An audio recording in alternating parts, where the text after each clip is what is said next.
Thank you. Sir, foreign funding, ममनुआ funding के हवाले से बैरून मुमालिक से पीटीआई को फंड किया गया, पार्टी फंड की मद से या जिस हवाले से वो पैसा इस्तेमाल हुआ, पीएमएल इस हवाले से क्या सोच रही है जी? और इमरान खान को पाकिस्तानी आईन और कानून के मुताबिक क्या सजा मिल सकती है? देखिए, बिस्मिल्लाहिर्रहमानिर्रहीम, थोड़ा सा नीचे कीजिएगा।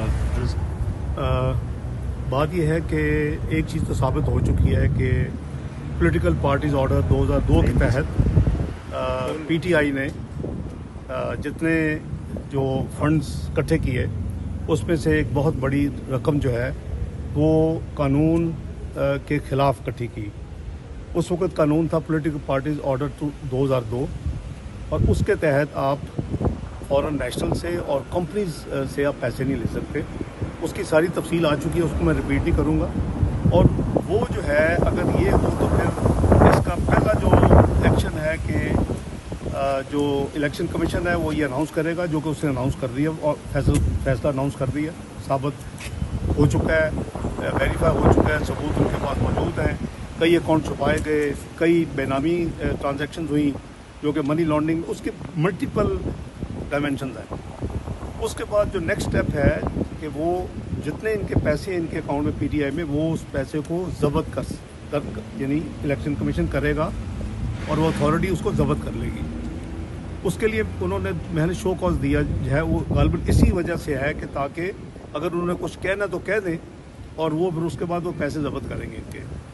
तीसरा जो एक्शन है कि इस इंफॉर्मेशन और इस जो ऑर्डर है, जो फैसला आया है इलेक्शन कमीशन का 8 साल के बाद, इसकी बुनियाद पर जो फेडरल गवर्नमेंट है वो अपना असेस करेगी कि ये जो कुछ है वो इसको, इस पार्टी को इस मुल्क में बैन होना चाहिए।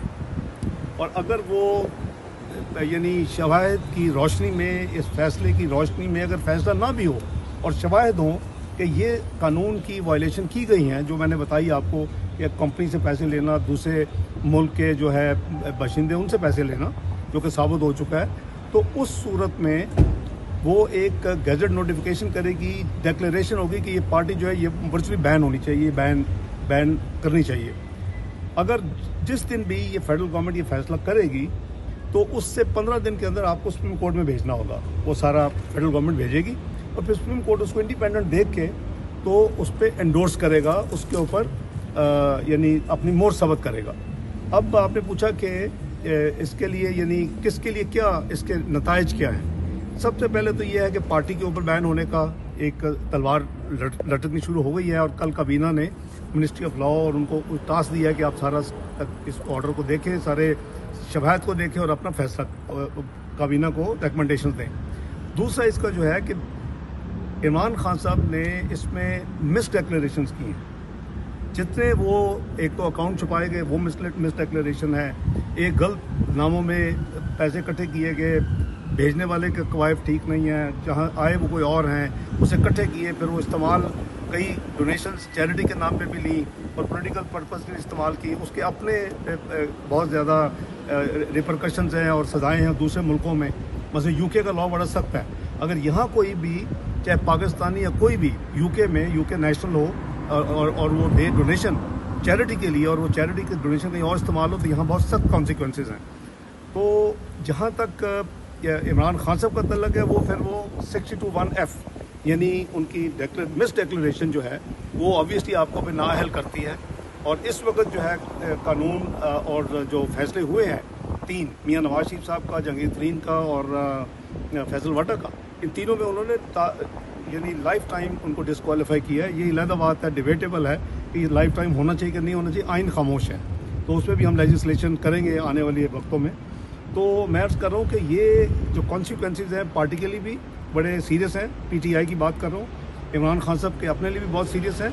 और जो लोग इसमें मुलव्वस हैं, ये तमाम इल्लीगल काम करने में, इस लॉन्ड्रिंग में, ये तमाम जो गलत काम हुए हैं कानून और आइन के ख़िलाफ़, उसके भी कॉन्सिक्वेंसेज हैं। तो ये काफ़ी इसके पीनल एक्शन निकलेंगे। डॉक्टर साहब, अगर बैन लगता है पीटीआई पे तो जो उनके अरकान हैं, जो एमएनएज हैं, जो एमपीएज हैं, उन पे किस किस्म का खतरा मंडरा रहा है जी? उनके साथ क्या सलूक कर सकती है अदालत? देखिए, इसमें कानून और आइन बड़ा क्लियर है कि जब कोई भी पार्टी जो है वो अगर ये साबित हो जाए पॉलिटिकल पार्टी कि जी वो फॉरेन एडेड पॉलिटिकल पार्टी है जैसे पीटीआई साबित हो चुकी है, तो उसमें जब ये अब ये ऑर्डर आ चुका है, फेडरल गवर्नमेंट ने अपना फैसला करना है, डिक्लेरेशन कब करना है। देखें, अगर पाकिस्तान के कानून आइन को देखें तो राय बराबर भी गुंजाइश नहीं है इसकी नाअहली के दरमियान। मगर मैं तो ये बतौर एक सियासी कारकुन के कहूँगा कि जिस तरह नवाज शरीफ के खिलाफ फैसले लिए गए थे, क्या कोई है जो इमरान खान के मुतल्लक हकीकी फैसला ले सके? मगर पाकिस्तान का आइन कानून जिस तरह बेटे से तनख्वाह न लेने पर नवाज शरीफ को ताहयात नाअहल करता है, क्या करोड़ों अरबों रुपया दुनिया से किन मकासद के लिए इमरान खान पाकिस्तान पैसा लेकर गया, वो कानून जो है अगर हरकत में आ जाए, अगर उस कानून आइन के मुताबिक फैसले ले लिए जाएं, फैसले करवाए भी ना जाएं, तो ये सिर्फ ताहयात नाअहल नहीं होता, बल्कि आइन के मुताबिक, कानून के मुताबिक ये फांसी चढ़ता है इमरान खान।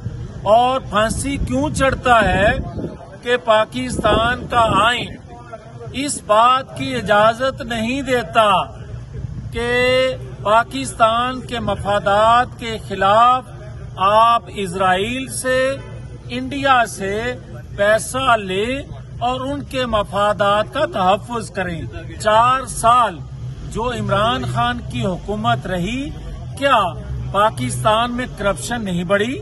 क्या पाकिस्तान के अंदर कर्जे ज्यादा नहीं लिए गए?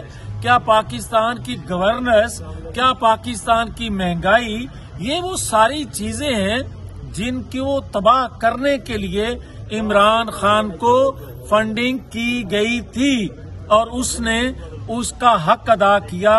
और आज पता चला है दुनिया को कि साजिश पाकिस्तान के खिलाफ इमरान खान के जरिए की गई और इस साजिश जो साबित हो चुकी फॉरेन फंडिंग केस में चीफ इलेक्शन कमीशन ने 8 साल बाद अरकरेजी उसकी इन्वेस्टिगेशन और ला कानून जो कहता है पाकिस्तान का, उसके मुताबिक फैसला जो दिया 8 साल बाद, वो साबित करता है कि पाकिस्तान के खिलाफ ये साजिश करने वाला है, मनी लॉन्डर है, पाकिस्तान के अंदर करप्शन को परवान चढ़ाने वाला है, सिट्टा माफिया, जुआ माफिया इसकी गोद में, और ये उसमें पला हुआ खुद भी है। और पाकिस्तान में अगर आज कोई हकीकी, और पाकिस्तान की हिस्ट्री में पहला वाकया है कि कोई इस तरह का केस ट्रायल हुआ हो और उसमें इसको सजा, इसके खिलाफ फैसला आया हो, ये पाकिस्तान की तारीख का पहला वाकया है। तो मैं नहीं समझता कि पाकिस्तानी कौम इस चोर, डाकू, लुटेरे, गद्दार को माफ करेगी।